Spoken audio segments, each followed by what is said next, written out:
No. Sí, cotonete. Parece que sí, viste, no fai. Ya pasa para acá este computador si no quiere nada. Una flosetina. Hola. ¿Unos 4 días? 4, 5, por ahí. Ahora te iba a pedir ininterrumpido, así que sábado y domingo. Sábado y domingo, todo el rato. Para que no se corte la calidad de la presentación.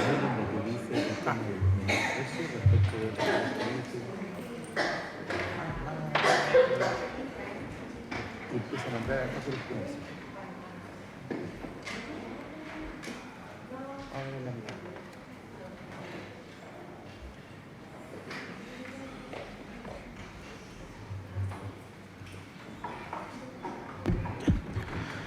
Se reanuda la audiencia y se le concede la palabra a la defensa del señor Torres. Gracias, señoría. Voy a partir, señorías, porque creo que es más ordenado conforme a mi exposición, haciéndome cargo de los argumentos del Consejo de Defensa del Estado, puesto que muchos de estos en verdad los voy a remitir particularmente a mi réplica en lo que dice relación con los argumentos del Ministerio Público, de forma tal que cuando me esté haciendo cargo de los antecedentes del Consejo de Defensa del Estado, en algunos puntos voy a decir, esto lo voy a ver hacia el final cuando me remita derechamente a lo señalado por el Ministerio Público. Señoría, en primer lugar, no puede sino llamarme la atención que considero incluso un poquito desproporcionado el tono de la profesora Horvitz en relación a esto.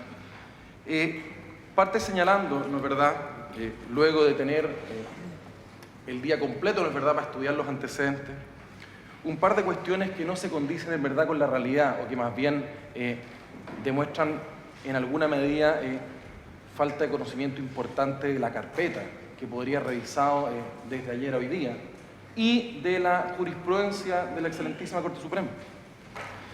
Parte señalando, y a esto también voy a hacer referencia más adelante, a que le llama la atención que se exhiba una grabación de audio entre el señor Torres y su cónyuge, de la que está separado de hecho, ¿no es verdad? Señala el Ministerio Público, señala el Consejo de Defensa del Estado que eso incluso es un delito conforme al establecido por el artículo 161A del Código Penal. Tengo la suerte, señoría, de conocer bien dicho delito, puesto que la tesis que me dirige actualmente el profesor Matus se trata justamente sobre esta materia. Y lo que señala la profesora Horvitz derechamente no es efectivo. Basta remitirse a la historia fidedigna del establecimiento de este artículo, así como a los últimos fallos emanados del Tribunal Superior de nuestro país, para darse cuenta que derechamente no es efectivo lo que se señala. Así de sencillo, no tengo otra forma más clara de decirlo. La historia fidedigna del establecimiento de dicho artículo, sin que esto sea la materia principal, pero creo que vale la pena dejarlo por establecido desde ya.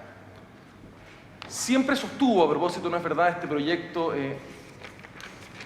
del senador Otero en esa época, a propósito del episodio de la radio Kioto, no es verdad, que involucraba al expresidente Piñera, señalaba justamente que lo que se sanciona son las intervenciones de terceros ocupando mecanismos tecnológicos, terceros que están fuera de las conversaciones.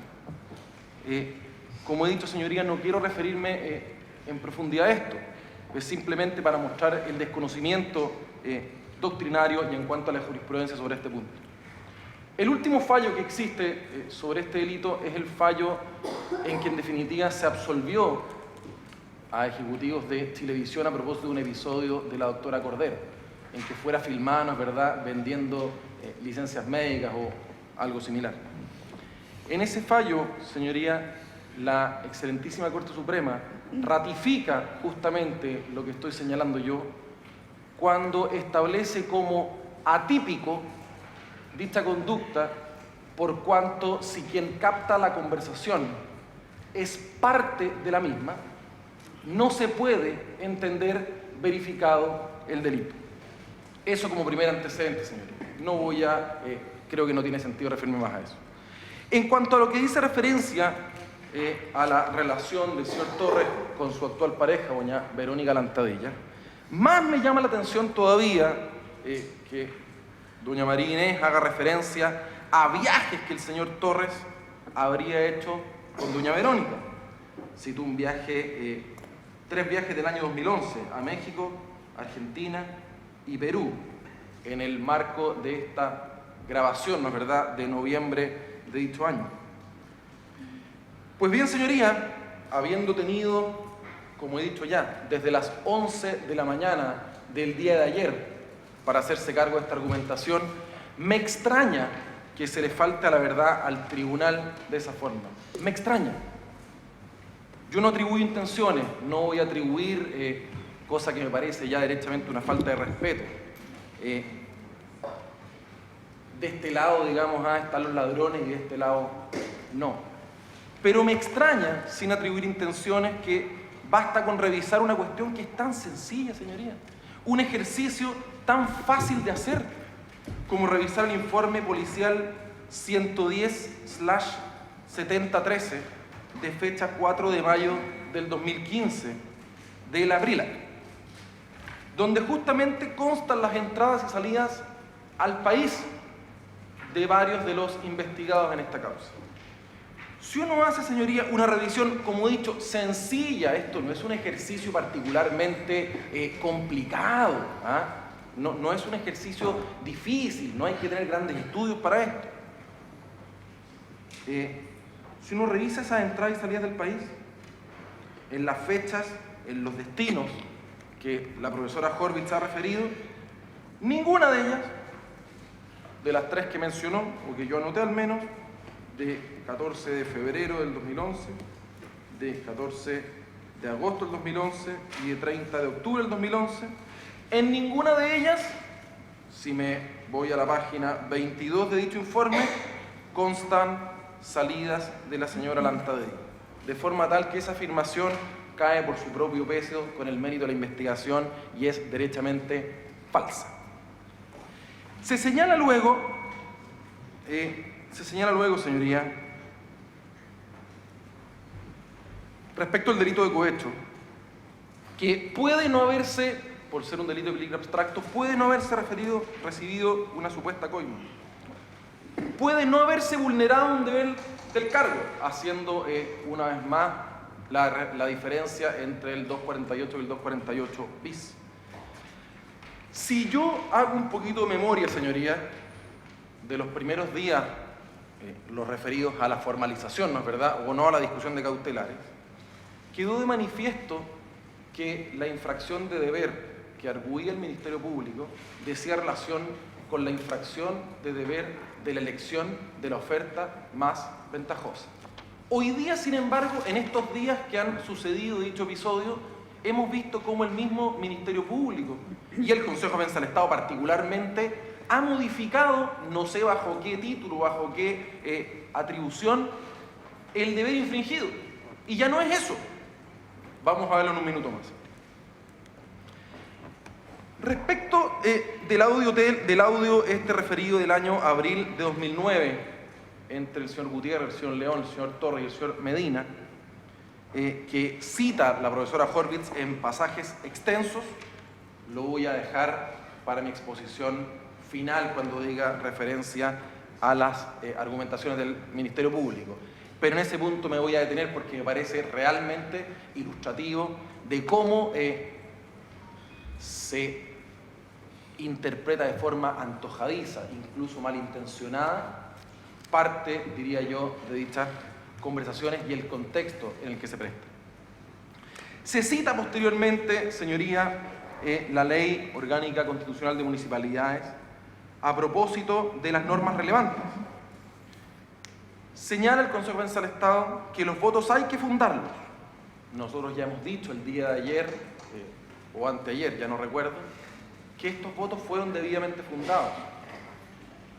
Incluso, cosa a la que también voy a volver, la señora fiscal Monge hacía referencia a que el fundamento de dichos votos, si usted lo recuerda, solo estaba en la imaginación del señor Torres.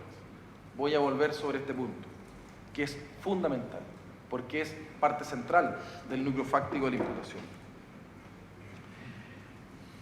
Situó adicionalmente un fallo, el Consejo de Defensa del Estado, de una empresa, no anoté el rol, no sé si lo dijo, de una empresa que había quedado fuera de un proceso de licitación por no cumplir con las bases, a propósito de la estricta sujeción a las bases. Yo no entendí sinceramente el motivo de esa cita, puesto que lo que estamos discutiendo acá, lo que nosotros siempre hemos sostenido es justamente aquello, justamente que en virtud de la estricta sujeción a las bases, en algunos casos, algunos oferentes quedaron fuera de las mismas. La modificación de dicha ley, efectivamente, señoría, es del mes de junio del año 2009. Mire qué curioso, el mismo mes y mismo año en que el alcalde Undurraga, el ex alcalde Undurraga, decide poner término al contrato, a la no renovación, digamos, decide desahuciar esa posibilidad de renovación. Permanentemente nos hemos preguntado por qué no hacer una licitación previa, privada, algún esbozo de precios que podrían presentarse en el mercado para velar sobre la conveniencia o no de dicha renovación, tal cual, como hemos señalado, lo habían hecho decenas, dos de las municipalidades de la ciudad de Santiago. En el reglamento de dicha ley, sostiene el Consejo de Defensa del Estado, sostiene que vulnerarían esta norma, que chocarían, que colisionarían con las libertades o con la participación en dichos procesos, en la libre competencia, qué sé yo, las renovaciones. Sin embargo, cosa que también voy a referir unos minutos más, no tiene mucho sentido seguir hablando sobre eso, aun cuando ya hemos citado, su señoría lo anotó, digamos, creo que tomó nota, del fallo de la Corte Suprema, que ya se refirió a las reclamaciones a las que hemos hecho referencia, incluso a propósito del informe, si no me equivoco, de la Contraloría General de la República, que cita el Ministerio Público, que incluye a la Municipalidad de Lo Barnechea. Lo dijeron así. Voy a volver sobre eso. Cuando hablábamos de la infracción del deber del cargo, a propósito del delito de cohecho, ¿no es verdad? Yo decía que el Ministerio, que el Consejo de Defensa del Estado, por sí y ante sí, digamos, ahora nos está cambiando las imputaciones de la formalización.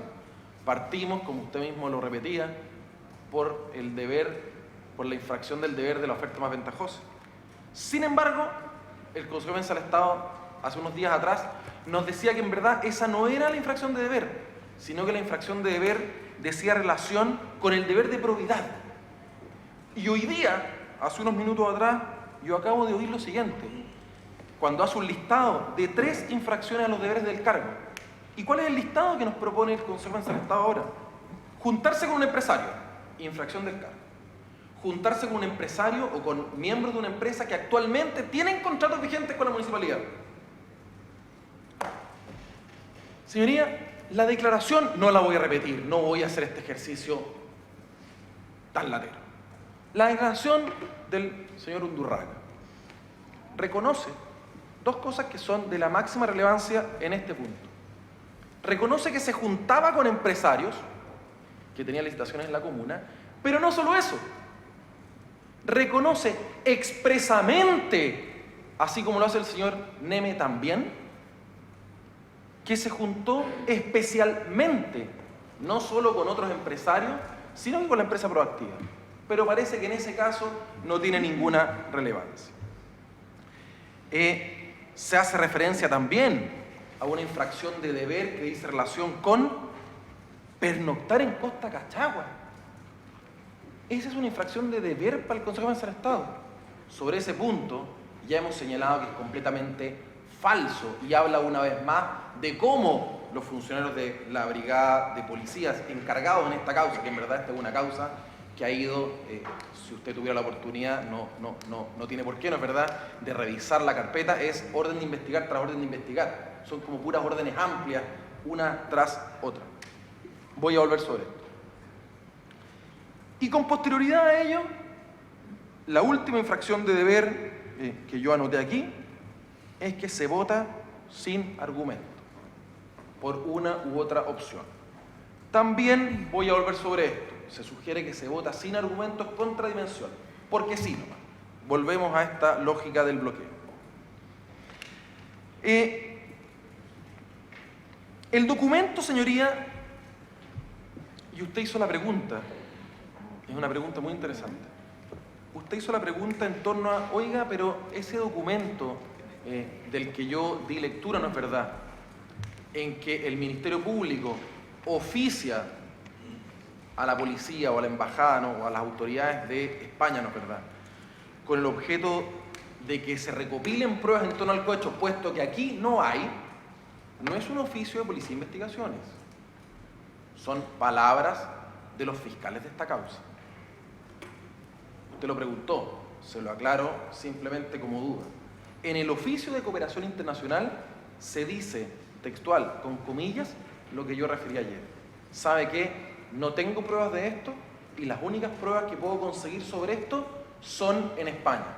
Y ya vimos, ¿no es verdad?, cómo funcionarios de policía fueron a conocer Madrid y volvieron, se fueron a dar una vuelta en el aire. Respecto al delito de fraude, señoría, se señala que es un delito de administración desleal, cosa que podemos conceder, sin perjuicio de que no tengo la cita a mano, pero se puede verificar por cualquiera de los que están acá. El mismo profesor Echeverry hace referencia, que está vivo, por lo demás, todavía lo puede conocer, fiscal Solís. Hace referencia a que este es un delito que en verdad trata sobre una especie de fraude por engaño.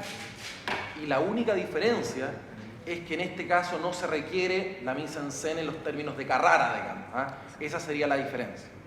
Sin embargo, creo que no hay un gran reparo sobre eso.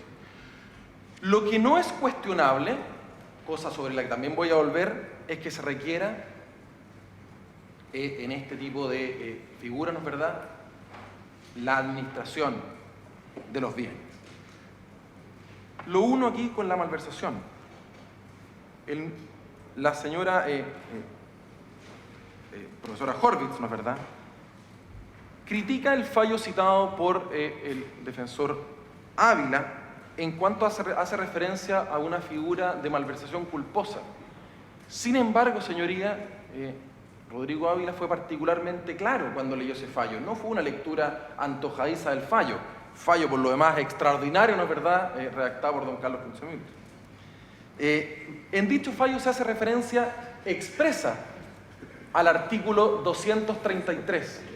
No solo a la figura culposa, se hace expresa referencia para entrar al análisis de la figura culposa, se requiere primero hacerse cargo, ¿no es verdad?, de los presupuestos del artículo 233, de forma tal que la cita es perfectamente bien aplicable al caso concreto, puesto que esa es la vía por la que finalmente se acoge este recurso de casación determinando la absolución. Se señala, también voy a reiterarlo en unos minutos más, que don Marcelo Torres tenía acceso a los fondos, tenía su custodia, sin embargo todavía no sabemos cómo. Luego de ello se habla sobre el poder que tendría el señor Torres en ambas municipalidades y cómo alguien iba a atreverse a decirle que no. Señoría, el día de ayer, si no me equivoco, hemos incluso expuesto una extensa lista de argumentos en torno a los cuales queda de manifiesto que difícilmente podría señalarse que ha habido instrucciones, disciplina, sino más bien todo lo contrario. Pareciera que si en algún minuto don Marcelo Torres se atrevió a dar una orden, esta fue derechamente ignorada. Pero bueno, cuando el Consejo de Defensa del Estado analiza el delito de lavado ahora, sugiere que este delito, el núcleo fáctico de este delito, en verdad, en lo que dice relación con el señor Torres y que comparten otros imputados, estaría dado por esta lógica de tener bienes a nombre de otras personas. Señala a su turno que no se imputa la compra de los inmuebles a los que hemos hecho referencia, sino que lo que se imputa es la mantención de la casa. Usted mismo lo refirió en audiencia de días pasados, o sea, cortar el pasto y limpiar la piscina en la foto que pudimos observar. A la compra de autos, que ya hemos referido particularmente la razón de aquello y que el señor Torres no es sujeto de crédito. A los viajes, también hicimos referencia a que los viajes que realizó el señor Torres en cometidos funcionarios tienen viáticos, ambos por 4.800.000 debidamente justificados y que van a seminarios avalados por la autoridad administrativa y aprobados por la Contraloría. Se señala de la misma forma que no tenemos argumentos para explicar la compra de la hacienda de Chacabuco. ¿Y por qué se señala esto? Y esto es bien notable, bien notable, porque demuestra una vez más el desconocimiento de la investigación. Se señala que no existen argumentos para ello por cuanto, oiga, ¿cómo es posible que su tía Teresa, en el documento del que dimos lectura respecto del hermano del señor Torres, es verdad, de un valevista, de un depósito por 8 millones de pesos, ¿cómo es posible que usted me diga que su tía le regalaba plata si usted mismo reconoce después que usted le da todos los meses dinero a sus tías para su mantención? Lamentablemente, señoría, hay que ser un poquito más riguroso. Doña Teresa Ferrari, que fue quien hizo ese regalo con el que se compró esa propiedad, falleció hace varios años ya. Falleció hace varios años, de forma tal que cuando la doña Lupia Aguirre, ¿verdad?, señala que cómo es posible que esta señora le dé dinero a Marcelo Torres y a su hermano y ellos después van y le tienen que colaborar, tendrían que ir a dejar la plata al cementerio. En verdad, quienes viven en esa casa, en Ñuñoa, a la que se hacen aportes mensuales, como consta por lo demás, y aquí es donde quiero recalcar que bastaba con leer las declaraciones, si es cosa de leer las declaraciones que están en la carpeta, no inventar. Viven doña Luisa Ferrari, que declaró esto mismo, doña Elena Ferrari, doña Marta Ferrari y don Ernesto Ferrari, que tiene una enfermedad de deficiencia, una deficiencia cognitiva y que toma medicamentos carísimos. Incluso, señoría, en la declaración de doña Luisa Ferrari, ella hace referencia a que vive con una pensión exigua, ¿no es verdad?, y de los ayudas que mes a mes algunos de sus sobrinos le hacen. Bastaba leer, como he dicho, algunas declaraciones para notar esta cuestión. Se señaló por último, una vez más, no sé cómo es posible que una vez más repitamos lo mismo, que don Marcelo Torres no tiene bienes. Ya hemos señalado, señoría, cuáles son los bienes, en qué circunstancias los tiene, cómo se adquirieron, en qué años se adquirieron, qué sé yo. No vamos a volver sobre eso. Voy a referirme ahora, señoría, puesto que creo que hasta ahí nomás tiene sentido hacer mención a lo del Consecuencia del Estado, sin perjuicio de que volveré sobre algunos puntos cruciales a propósito de esta exposición. Parto con lo que dice relación con la réplica del Ministerio Público. El Ministerio Público, en su exposición del día de ayer, parte haciéndose cargo de mis imputaciones directas o sospechas directas, en definitiva, en torno a que parte importante de esta investigación es completamente ilegal y se nos mantuvo escondida por largos periodos de tiempo. Es interesante que la fiscal Mora hace referencia, ¿no es verdad?, a una audiencia, hizo referencia expresa, a una audiencia del día 6 de junio del año 2014, de cautela y garantías en esta causa. En el sexto archivo de audio de esa audiencia, que está entregada en varios registros de audio independientes, en el segundo 33, solicitado a propósito de la causa RIT 8283-2012, la RUT 12, para estos efectos, la fiscal Mora señala que esta es una causa sin imputado conocido. Ni José Miguel Gutiérrez ni Marcelo Torres son intervinientes, puesto que no pueden y por lo que no pueden tener acceso a la causa. Señoría, esto creo que ya ha quedado claro en mi exposición del día de ayer o anteayer, pero eso no era cierto. Hay diligencias importantísimas de marzo del 2013, de incautaciones de documentos referidos todo al señor Torres. Informe policial 63 del año 2014. Se incautaron evidencias. Informe policial 197 de 10 de octubre del 2013. Resultados de vigilancia discreta del señor Torres. Orden de investigar. Se adjuntan informes de cobros históricos y pagos de gastos comunes del señor Torres. Informe policial del Abrilac número 106 de fecha 10 de mayo del 2013, en que se toma declaración a la señora Díaz. Está adjuntada a ese informe la orden. Señorías, se nos señaló de esta forma para citar la audiencia completa, no solo aquella parte que favorece los intereses, no es verdad, del Ministerio Público, que esta causa no tenía imputado y que el señor Torres no era imputado, cosa que, como podemos ver de la simple lectura de esto que yo he hecho, es completamente falso.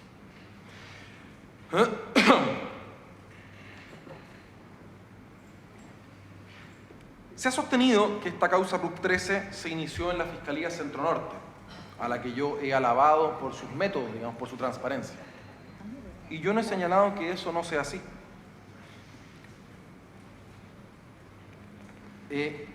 Mis críticas en cuanto a las reglas especiales de tramitación y de transparencia que tiene la Fiscalía Occidente no tendrían sentido en virtud de que esta causa fue iniciada en la Fiscalía Centro Norte. A continuación, el Ministerio Público nos señala que en verdad la facultad de agrupación de las causas, sabiendo que se trataban del mismo tema, es una facultad privativa del Ministerio Público que yo no voy a discutir, es efectivo.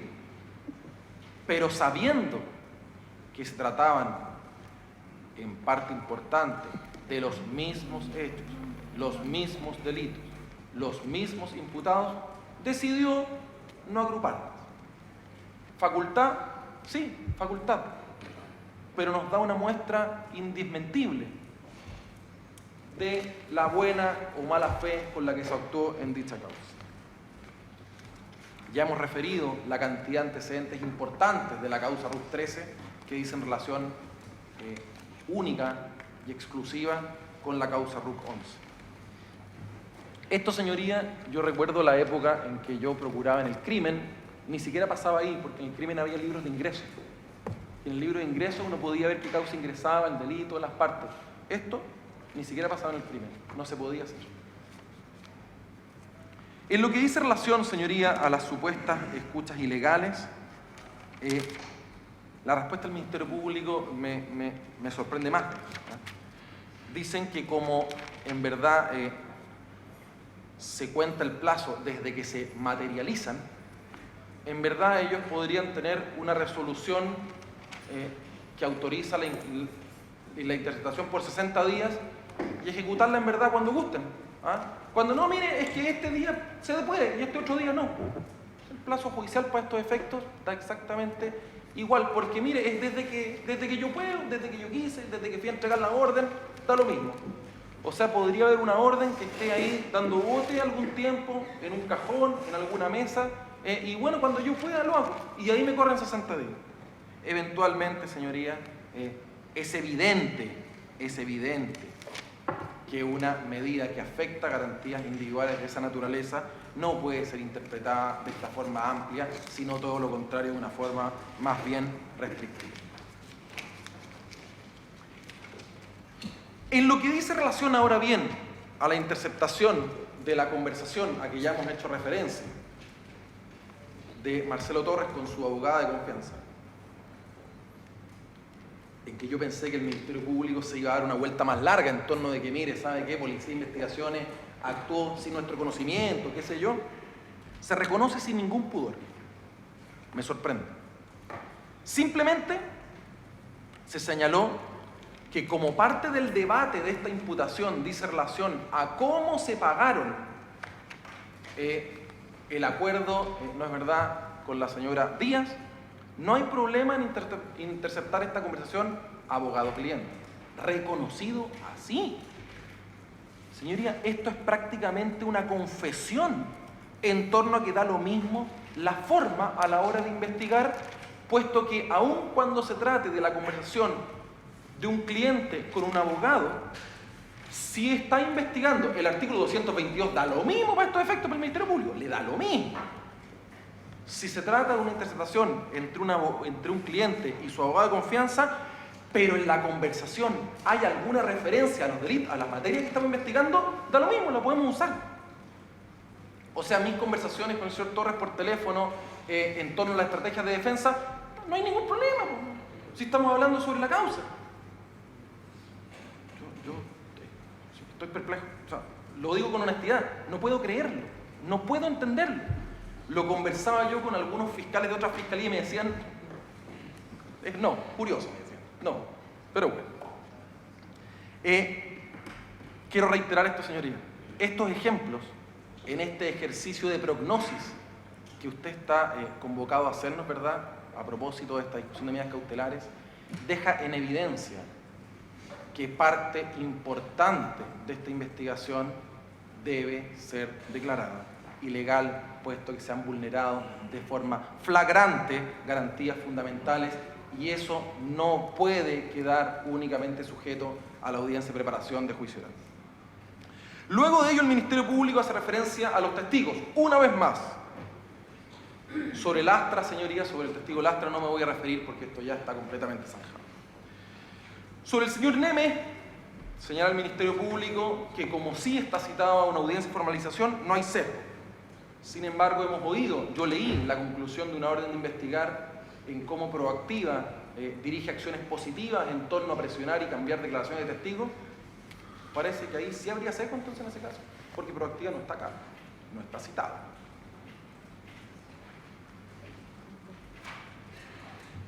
En lo que dice relación y aquí lo uno con la réplica del Consejo de Defensa del Estado, en lo que dice relación con el audio de la señora Díaz y el señor Torres, se señala algo muy notable. Aquí me voy a tener un par de minutos. Se sostiene que ese audio que hemos oído no tiene validez, puesto que el señor Torres habría sabido, ¿no es verdad?, o habría habría dirigido sus esfuerzos a tratar de sacar de control a la señora Díaz y tratar de sacarle este tipo de frases, y que por lo tanto ese audio no tendría validez. ¿No es verdad? Eso fue lo que se señaló. Que fue llevada por Marcelo Torres a decir ese tipo de cosas. Esta causa, señoría, está construida en parte importante sobre la base de este audio al que ya hice referencia a propósito de la réplica del Consejo de Defensa del Estado sobre José Miguel Gutiérrez, Fernando León, Eduardo Medina y Marcelo Torres. Señoría, en dicho audio, que una vez más nos ha citado y ya ha leído la profesora Horvitz parte de dicho audio, el señor Medina era el único que sabía que estaba grabando, parece. Era el único que sabía que estaba realizándose esa grabación. No solo eso, si usted recuerda de la lectura que se hizo de dicha transcripción, porque en el audio en verdad no se escuchaba nada, queda en evidencia que el señor Medina es quien trata de dirigir la conversación al tema del dinero. Lo ha referido así por lo demás la profesora Horvitz cuando volvió sobre el punto. El señor Medina era el que intentaba hablar sobre dinero. E incluso yo señalé el párrafo en que el señor Torres le dice, no, a mí eso no me importa. Señoría, respecto del audio del señor Torres con la señora Díaz, el Ministerio Público, el Consejo de Defensa del Estado dicen, no, a ver, eso no tiene ninguna legitimidad, puesto que ella no sabía que estaba siendo grabada y fue inducida, no es verdad, fue dirigida la conversación a ese punto. Pero, valga la coincidencia, ¿no es verdad?, a propósito de otro audio en que también el señor Medina, único no sentado acá, de los que participaban de esa conversación, que era el único que sabía que se estaba grabando, el que la puso a disposición, el que habló de dinero, no, ahí sí vale. A ver, o sea, en un caso, cuando me conviene, no, esto no tiene ninguna legitimidad, ninguna validez, pero en el otro medio de imputación, no, sí, aquí sí, no, oigan, miren lo que dicen. De nuevo, señoría, la alarmita de la objetividad, ¿ah? Una vez más, de la consecuencia. Respecto del tema de la basura, se hizo cargo después el Ministerio Público. Citó incluso, no es verdad, una vez más, al señor Mansi. Sin que esto, señoría, sea la materia precisa de lo que dice relación con los procesos de licitación de basura, me quiero detener solo a modo ilustrativo para exhibirle un antecedente interesante.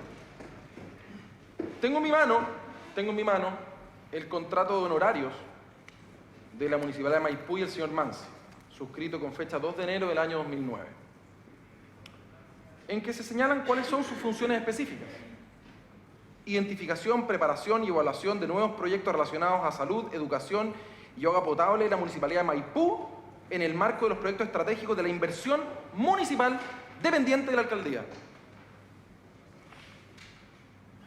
Se ha hecho caudal, señoría, sobre la calidad de los informes del señor Vítori, el señor Richter, la señora Valdés. El testigo estrella del Ministerio Público, estos son los informes. Eso, a mano, calcados, junio y julio del 2009. No estamos hablando de contrato de 555 lucas, 2,3 millones, 2,5 millones. Seguimiento proyecto Hospital de Maipú, que no tiene nada que ver con la inversión municipal, nada que ver, eso es dependiente del ministerio. Voy a mirar el del otro mes. Seguimiento proyecto Hospital de Maipú, lo mismo. Segundo, seguimiento proyecto consultorio de atención primaria. Voy a mirar el otro. Seguimiento proyecto consultorio de atención primaria. Lo mismo. Tercero, seguimiento licitación recolección de residuos sólidos Maipú. El otro. Seguimiento proyecto licitación residuos de recolección y disposición de residuos sólidos Maipú. Los informes calcados. En este caso, ni siquiera se cambiaron los párrafos, digamos, para hacer el ejemplo. ¿Esos informes son de quién? Estos son los informes de trabajo con los que se le pagaba al señor Mansi. ¿Y de qué fecha son? Junio y julio del año 2009. En torno al asunto de la recolección, señoría, se ha señalado que se trata de un bloqueo, puesto que en verdad, lo señaló creo que la fiscal Monge, puesto que en verdad no se escribieron razones, y las razones que nosotros escribimos en esta audiencia y en la declaración del señor Torres en torno a los antecedentes técnicos que permitían sustentar la votación de una u otra forma, lo señaló así, solo estaban en la imaginación del señor Torres. Creo que fue la fiscal Monge. Incluso fue enérgica en este tema. Señoría,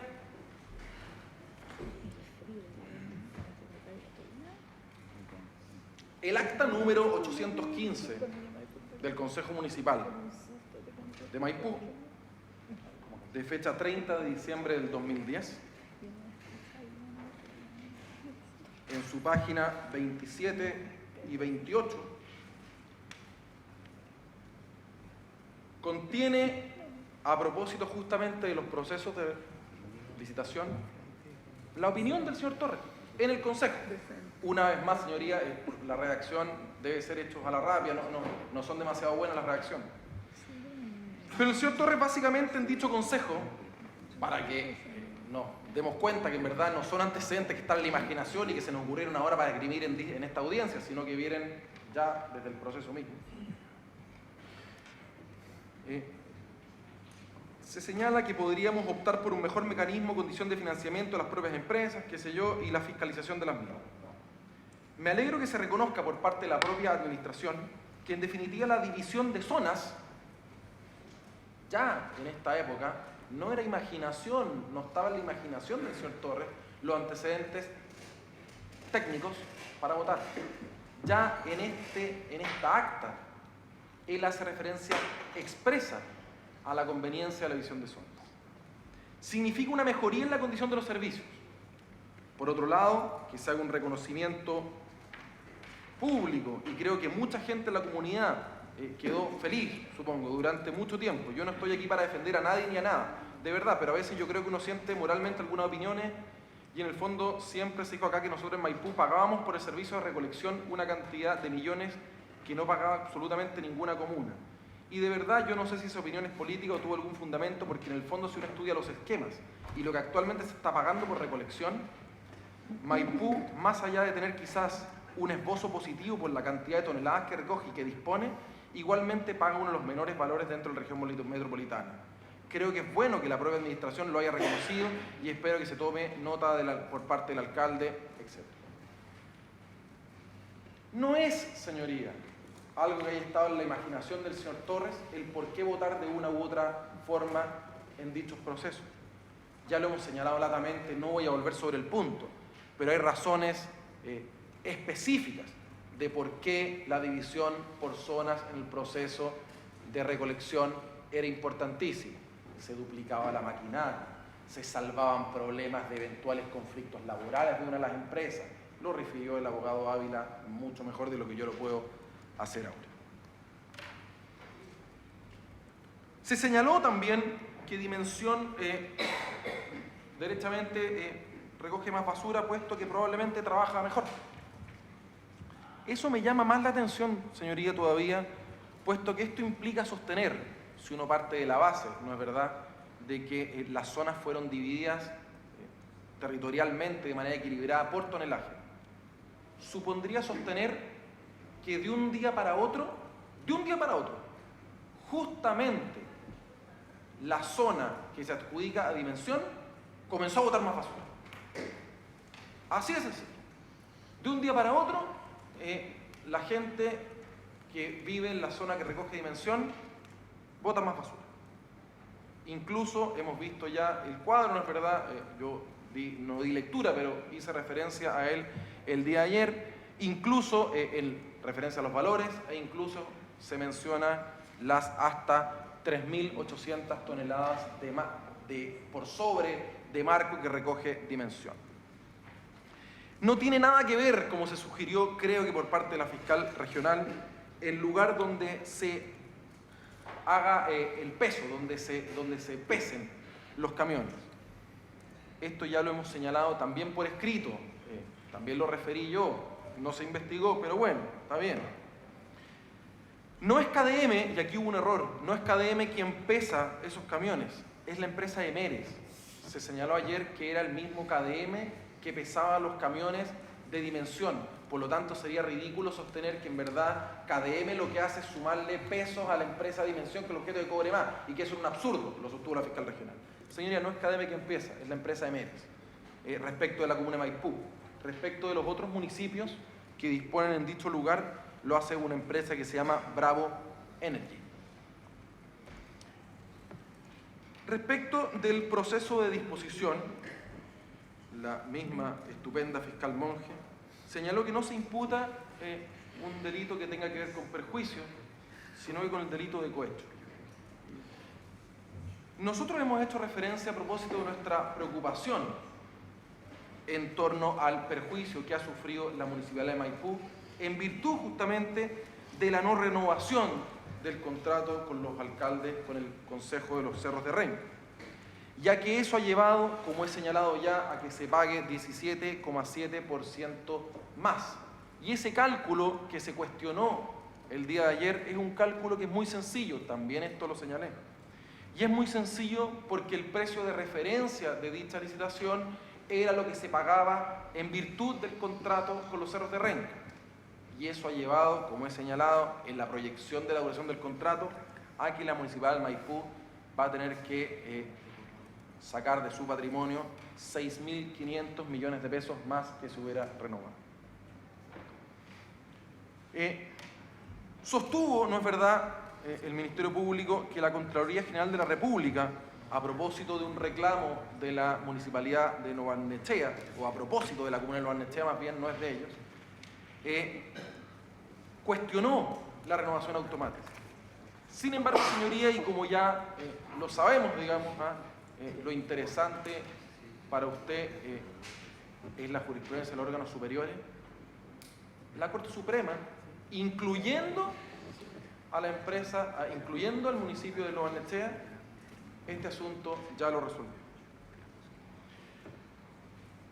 Se ha seguido sosteniendo, además, cuestión que fue preguntada por parte de su señoría, que el señor Torres conocía las bases desde antes del año 2011. Se hizo referencia, además, también hoy día en la mañana, a que el año 2009, don Marcelo Torres incluso denunció dichos procesos de confección de bases. Y no solo uno, sino que ambos procesos. Y en lo que dice relación al proceso de disposición de la basura, la mención que se hace, el denuncio de las bases que se hace a la Fiscalía Nacional Económica,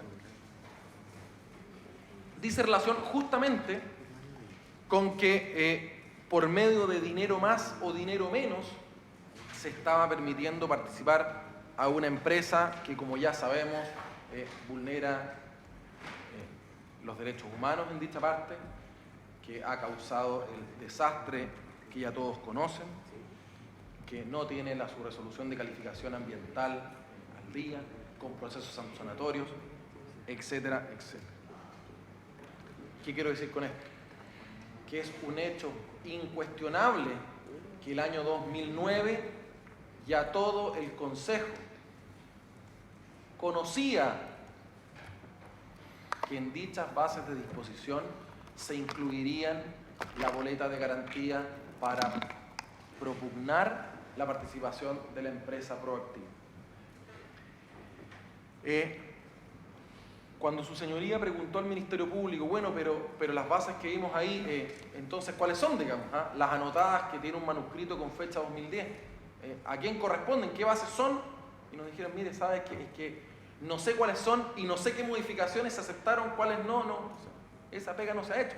Entonces, en verdad, no sabemos, más ahí que constar una fecha, no sabemos qué bases son, de cuáles se trata. Lo único que tenemos claro es que ya el año 2009, don Marcelo Torres había denunciado este proceso a la Fiscalía Nacional Económica de forma tal que resulta de perogrullo que conocía cómo se iban a tramitar algo que únicamente estaba, ¿no es verdad?, a esa época supuestamente en la mente del alcalde Undurraga, que era permitir la participación a través de una boleta que garantizara el cumplimiento de los problemas que tenía Proactiva. A propósito del mismo asunto, se hace referencia a los reconocimientos del señor León y el señor Gutiérrez. En lo que dice relación, señoría,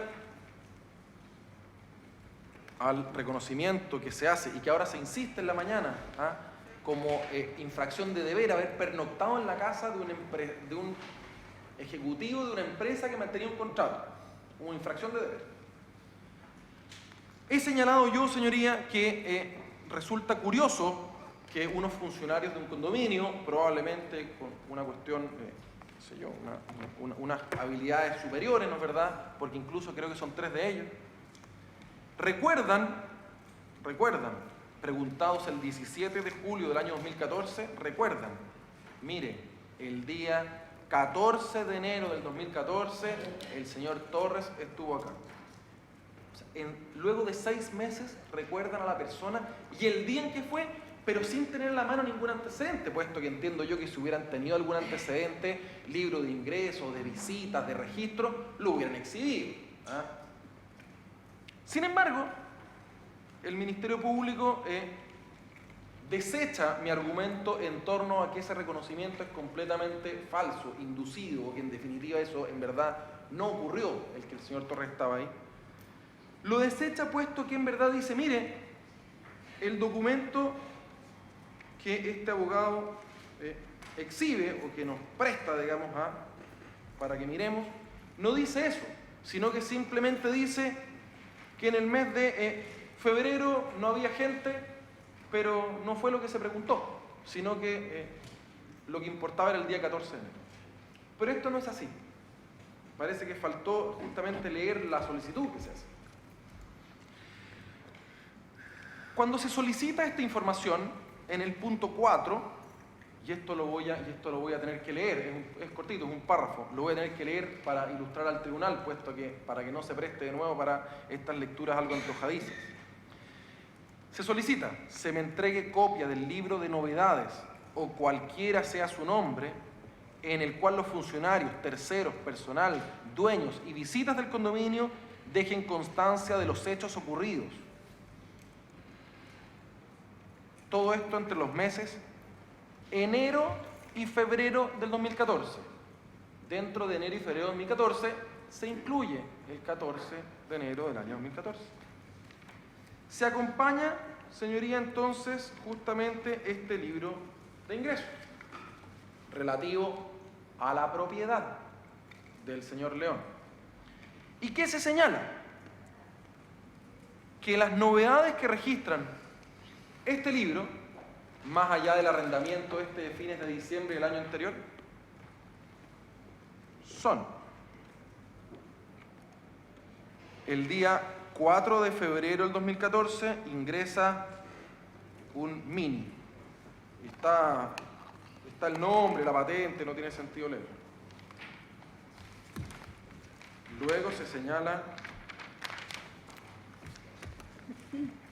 que el día 9 de febrero del 2014 a la propiedad ingresa un auto plomo a nombre de X persona, placa patente y a dónde iba, ¿no es cierto? Siempre se hace la referencia a dónde iba, que es justamente el Olivo 101, que es la propiedad del convento. Luego, el 24 de febrero del 2014, el mismo ejercicio.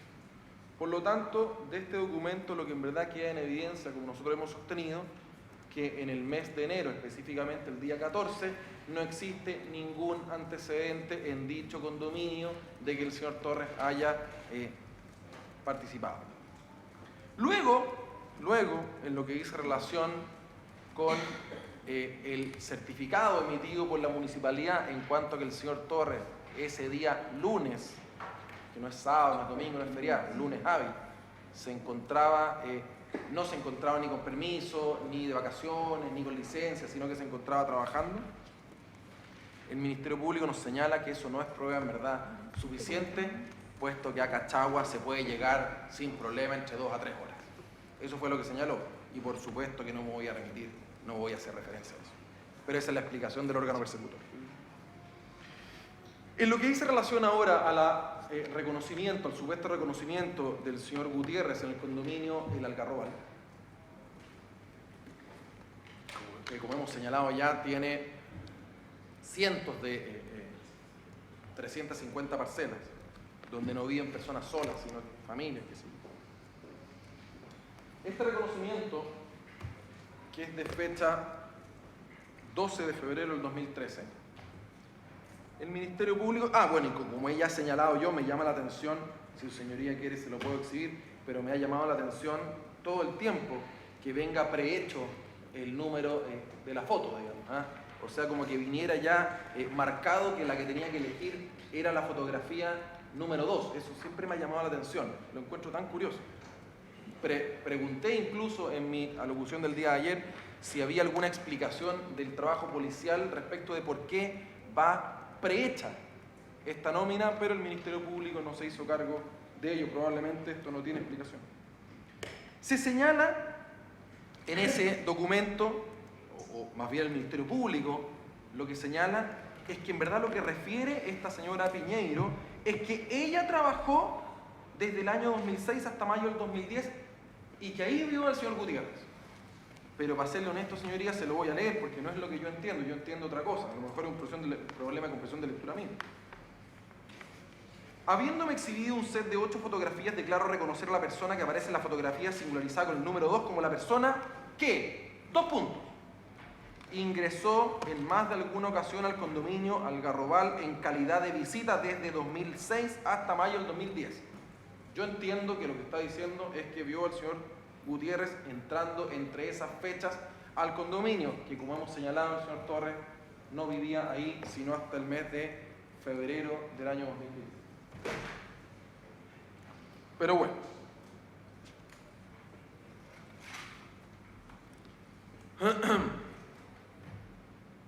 no sabemos tampoco ni siquiera si el señor Gutiérrez entró o no tenemos forma de saberlo, y si entró tampoco sabemos si entró a la casa del señor Torres o alguna otra de las propiedades del condominio, que como he dicho ya son cientos.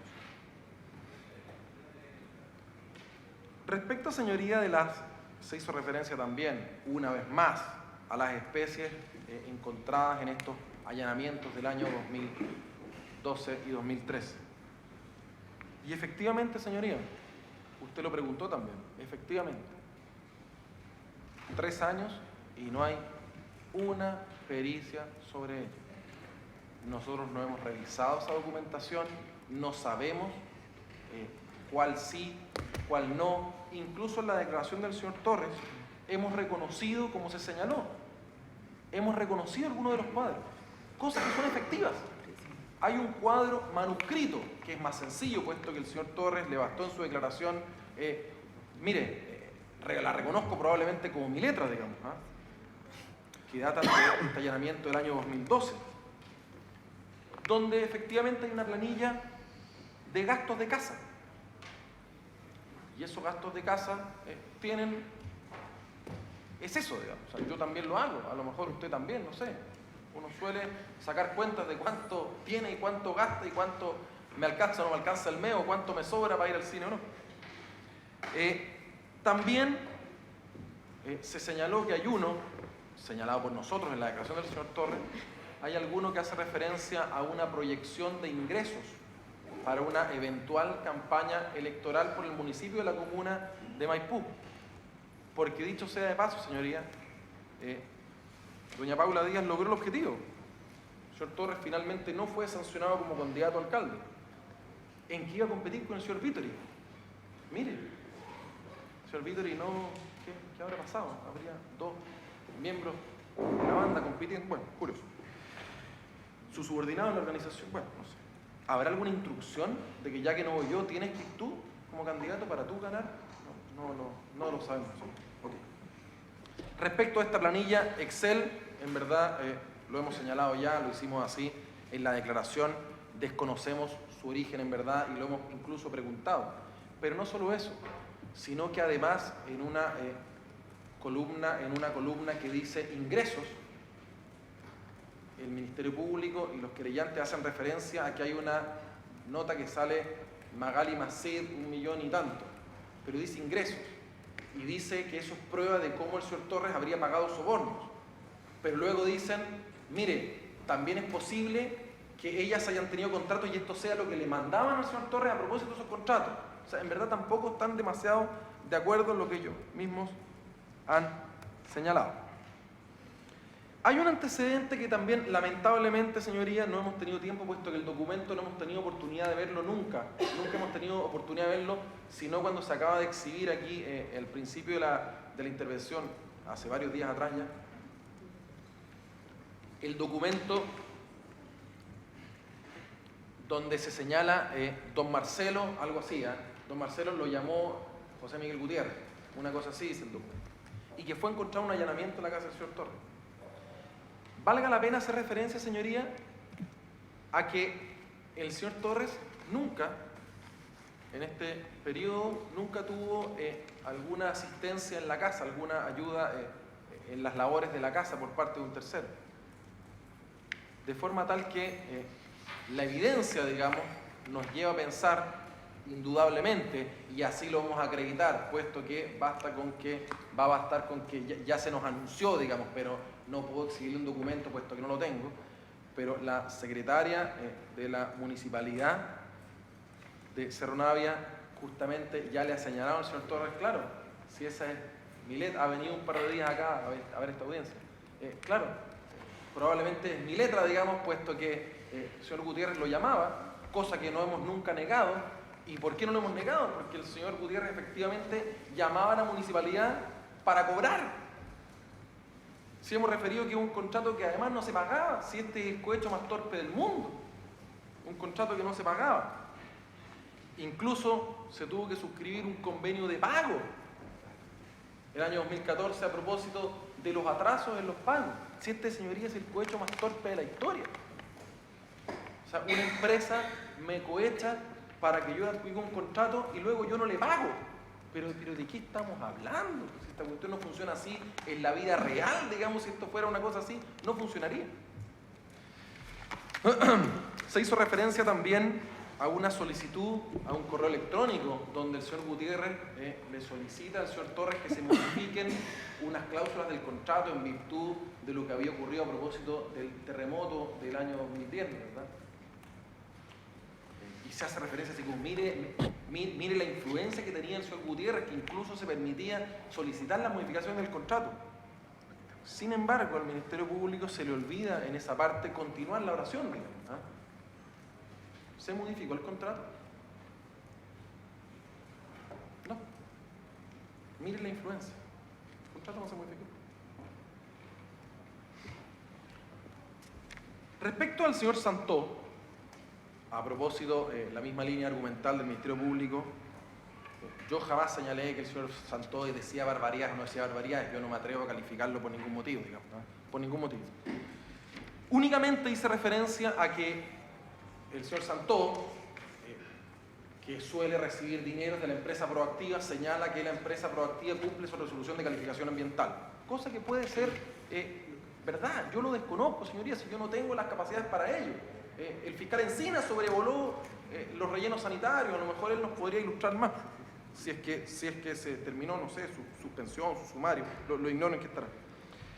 Pero lo único que hice referencia yo es que habiendo opiniones, resoluciones desfavorables por parte de la CONAM, COREM, la Intendencia relativa a las falencias del incumplimiento de Proactiva, informe de derechos humanos, que lo califica de la forma que había reseñado, sobre este punto no nos íbamos a poner de acuerdo.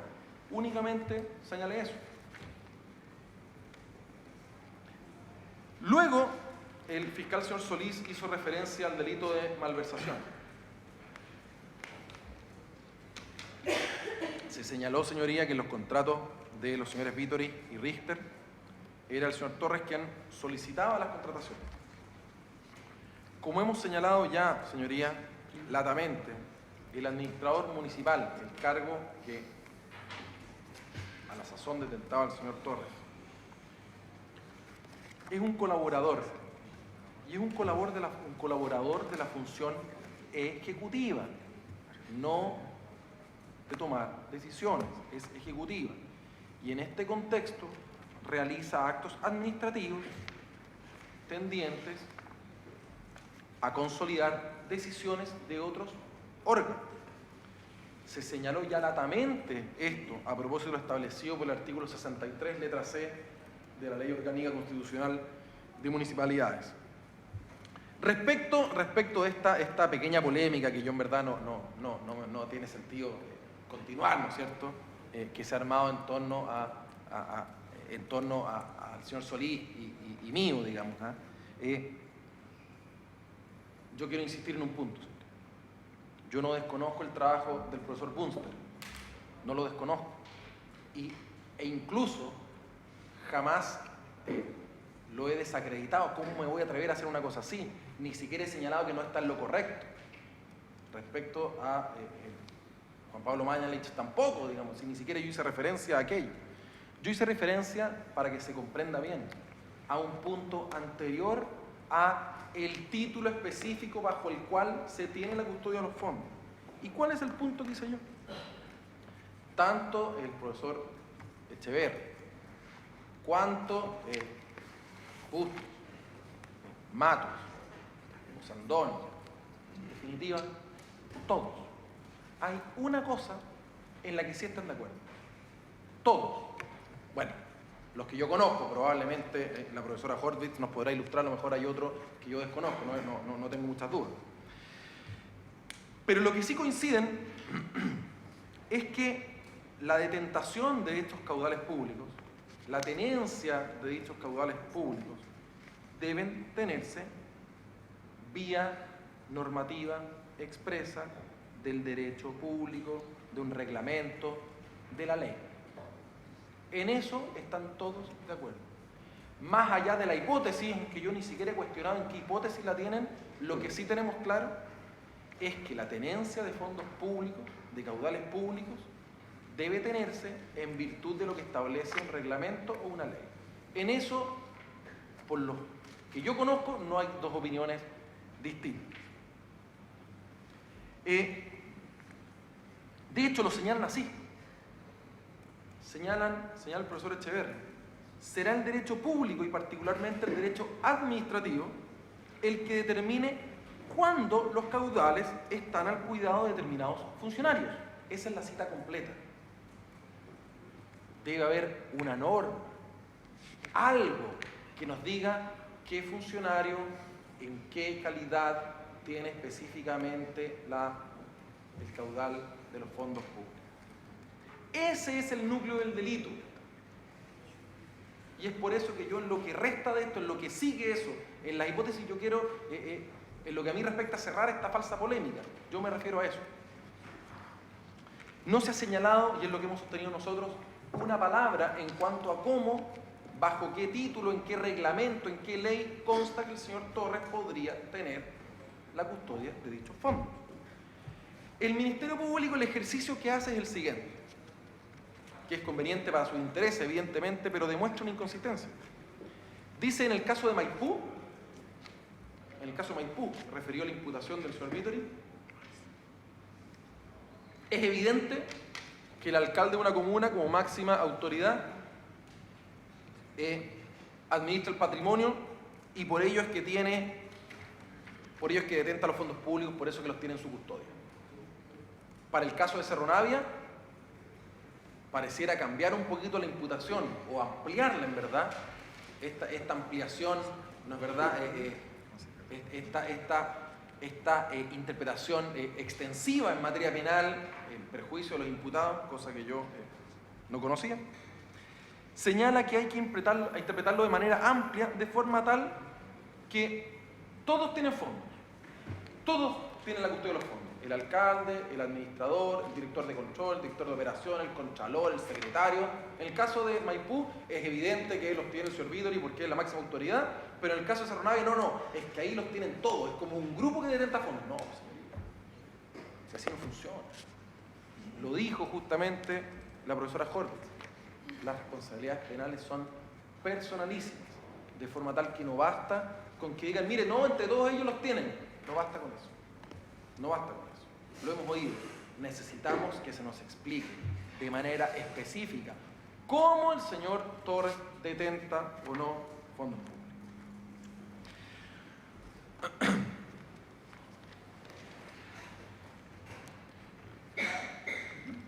Me voy a apurar, señoría, para terminar lo antes posible. Yo le había prometido menos tiempo, pero bueno. Soy un poco más fome de lo que yo creía. Respecto a las licitaciones de los vehículos, se ha señalado ya, tema también, creo que usted lo anotó, creo que ya ha quedado suficientemente claro, que en las bases, en las especificaciones técnicas, se hacía referencia a que, comillas, lo leyó el Ministerio Público, de preferencia.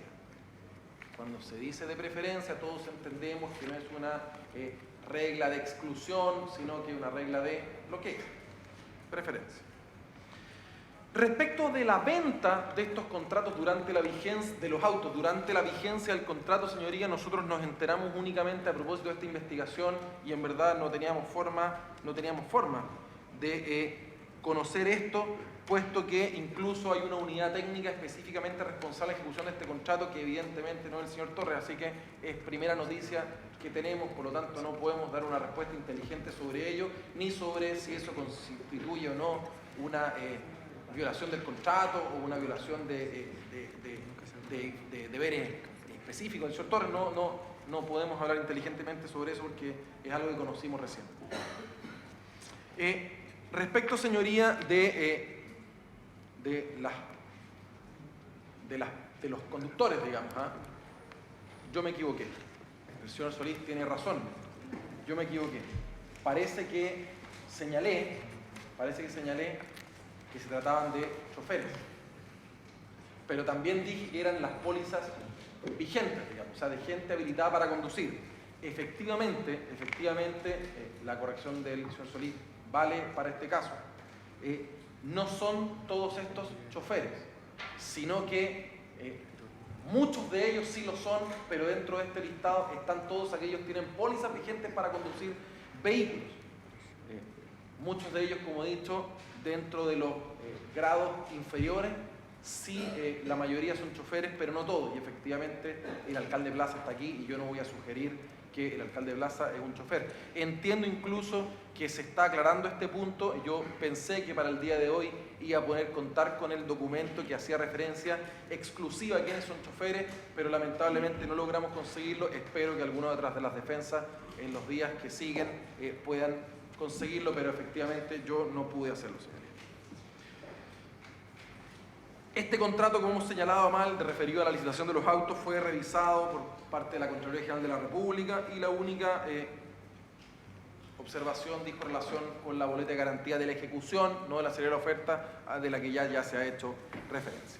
La licitación, señoría, ahora bien, de la empresa IDR, Sociedad por Acciones, la del servicio de mejoramiento y mantención, de ese contrato queda manifiesto, insistimos en ello, que hubo una estricta sujeción de las bases. Incluso el fiscal Solís señala cuáles son los requisitos que se debía cumplir. Insisten, no sé cómo a esta altura, que la empresa Don Oscar fue sacada de forma espuria del proceso de licitación. Recalcamos, señoría, recalcamos esto. Usted lo escuchó de la boca del fiscal Solís. No se solicitó nunca un origen específico del pasto. Se solicitaron, usted lo escuchó también, requisitos técnicos de, no sé cómo se miden los pastos, pero peso, era cantidad de fibra, del peso por metro cuadrado, no sé. Pero nunca se dijo, yo quiero que el pasto sea de Indonesia, Japón, China o España. Eso no es así. Y lo refrendó justamente el fiscal Solís. La imputación primigenia de esto, la formalización, dice relación con que la empresa de señor Acevedo, Don Oscar, habría quedado fuera del proceso por no ser su pasto español. Esto, señoría, ha quedado desacreditado a partir de las mismas alocuciones que hemos oído el día de ayer por parte del Ministerio Público. Nunca jamás fue la razón. En las bases de licitación no existe ningún requisito que diga relación con el origen del pasto. Simplemente, igual que en todos los procesos de licitación de adquisición de bienes, dígame de dónde lo compró. Dígame, certifíqueme el origen. Pero esto ni siquiera, señoría, y sus características, ¿no es verdad? Pero esto ni siquiera era evaluable conforme a las pautas técnicas tal cual hemos señalado. Este es un requisito que se cumple o no se cumple. Es así de sencillo.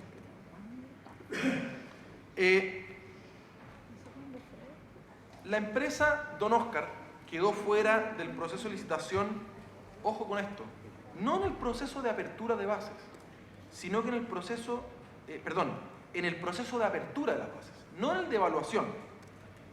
En dicho proceso, una vez más, ya los hemos señalado, están los señores Héctor Reyes y Francisco Martínez, y quedó fuera del proceso, puesto que no se habían acompañado los balances con vigencia, ni se había acreditado el patrimonio exigido en las bases mismas.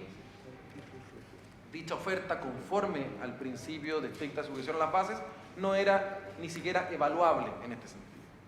Respecto, señoría, al contrato de la empresa Citeluz, conforme ya lo hemos explicado latamente y conforme justamente a la estricta sujeción de las bases y a la exigencia de los antecedentes de experiencia nacional o internacional, puesto que aquí de nuevo volvemos a que la imputación en el camino de esta audiencia fue mutando. Originalmente es que ustedes pusieron que tenía que ser experiencia internacional. Ya hemos oído por parte del mismo Ministerio Público ayer que eso no es efectivo. No se solicitó, dígame experiencia internacional, era experiencia, tanto nacional o internacional, conforme al proceso que se hizo de dudas, digamos, de respuesta de dudas, de inquietudes. Criterio, que valga la pena señalarlo, había sido establecido por la Dirección de Obras Municipalidades, que es la unidad técnica referida a este contrato. Ninguna de estas empresas, por lo demás, reclamó ni en el Tribunal de Compras Públicas ni en la Contraloría General de la República. Respecto al delito del lavado, señoría, y aquí comienzo a terminar esta presentación. Antes del delito de lavado de activos, una pregunta.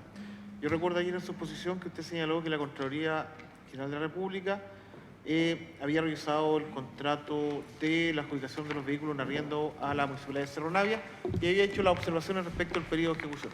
¿El contrato de Citiluz fue objeto de revisión por la Contraloría? Fue objeto de revisión por la Contraloría. ¿Alguna observación? No. Ninguna. Sí. Ya, puede continuar. Respecto al delito de lavado, señoría, ya creo que lo hemos dicho todo, no hay mucho de qué hacerse cargo sobre este tema. Se pregunta por qué no se hace pago en efectivo por parte del señor Torres de los gastos comunes y se contesta el mismo órgano persecutor que es probable que no reciban pago en efectivo. Lo mismo respecto del colegio de su hijo, es lo mismo. Respecto del APB, señoría, que el señor Torres indica haber retirado y que el Ministerio Público incluso dice, oiga, pero ¿cómo? En verdad ni siquiera sabemos cuánto retiró. ¿Cómo sabemos si retiró el total o le quedaba más? Señoría, bastaba para ello con haber revisado incluso el informe 134 del informe policial 134 que se entregó en la actualización del 4 de julio de 2015. Y ahí consta justamente, respecto al señor Torres, en la tabla entregada por la Policía de Investigaciones, el retiro proveniente de ahorros acogidos a beneficios, retiro de ahorros tributarios, qué sé yo, y el retiro es de 9.636.000, o sea, es superior a lo que le entregaron. ¿Y sabe por qué es superior a lo que entregaron? Porque es el castigo por haberlo retirado con anterioridad. Perdió el 15% por haber tenido que retirar este ahorro con el objeto de solventar esta primera cuota del acuerdo con la señora Díaz. O sea, parece que era verdad que no contaba con este dinero, puesto que yo al menos, si tuviera otra fuente, no hubiera perdido más de 1,5 millones de pesos. Nos señalan que nosotros tendríamos que haber explicado esta situación, pero como ya he dicho, está incluso aclarada en el mismo informe 134 de la Policía de Investigaciones, que está evidentemente en la carpeta investigativa. Respecto, señoría, de que las empresas del señor Pérez sean de Marcelo Torres, también se ha hecho caudal sobre esto, usted mismo lo preguntó, hay un par de personas que parece que en el pasillo escucharon sí, no, si se sabe, todos sabíamos. Más que eso, señoría, es difícil lo que se puede argumentar inteligentemente, sobre todo en la medida en que estas personas ya sabemos quiénes son, ya sabemos cuáles son sus intereses y ya sabemos que justamente sus intereses o sus posibilidades de éxito político crecen en la medida de que las personas que están acá sentadas se vean afectadas por esta investigación. Respecto de las divisas del señor Escalona, también es bien poco lo que podemos aportar, ya que el señor Escalona es quien debiera o podría estar dando esta respuesta. Sin embargo de ello, ya hemos acreditado que al menos contra lo que sostiene el informe en cuanto a que el señor Escalona no tenía ni un peso, tenía al menos desde ya 100 millones de pesos que están acreditados por el mutuo que hemos exhibido y que es clarísimo en aquello. Respecto de que el señor Escalona hizo más compras de divisas aparte de 100 millones de pesos, o sea que no le hubiera alcanzado para esto, señoría, de nuevo, le insisto, conversé personalmente con la defensa del señor Escalona y me comentaron que todavía estaban en proceso de buscar, de recopilar otros 2 valevistas que dan cuenta de un mutuo por la suma total de otros 90 millones de pesos, pero lamentablemente eso es algo de lo que yo no me puedo hacer cargo. Ya me hice cargo de 100 millones de pesos, señoría, cuando el Ministerio Público nos había dicho que no tenía 0.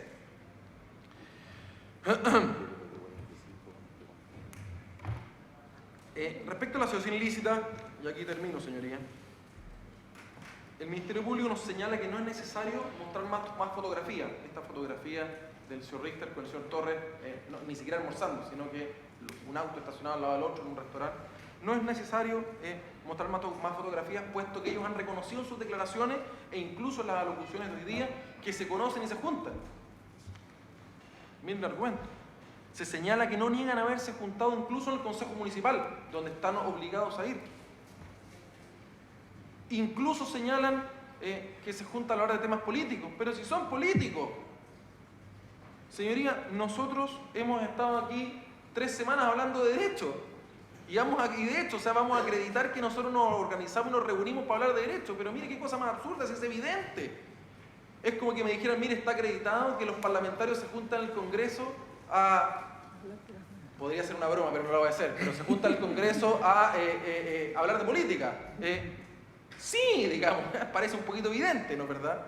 Pero bueno, a propósito de la disciplina, de la jerarquía, el Ministerio Público nos señala que en este caso no puede exigirse, o no en los mismos términos en que si se tratara de una asociación relativa al tráfico de drogas o de otra naturaleza, por cuanto señalan el perfil de los imputados es distinto. El mismo Ministerio Público, señoría, nos señala que en este caso sería más difícil o no sería posible encontrar lazos de jerarquía, de disciplina interna, de sujeción a normas establecidas, de fungibilidad de los miembros, puesto que se trata de una organización sui generis. El mismo Ministerio Público, señoría, de esta forma, creemos nosotros, está expresamente renunciando a la imputación en cuanto a que se trate de una asociación ilícita. No tengo absolutamente nada más que decir. Gracias. Hacemos un receso hasta las 2:30 y continuamos con la defensa del señor Lorenzo Pérez.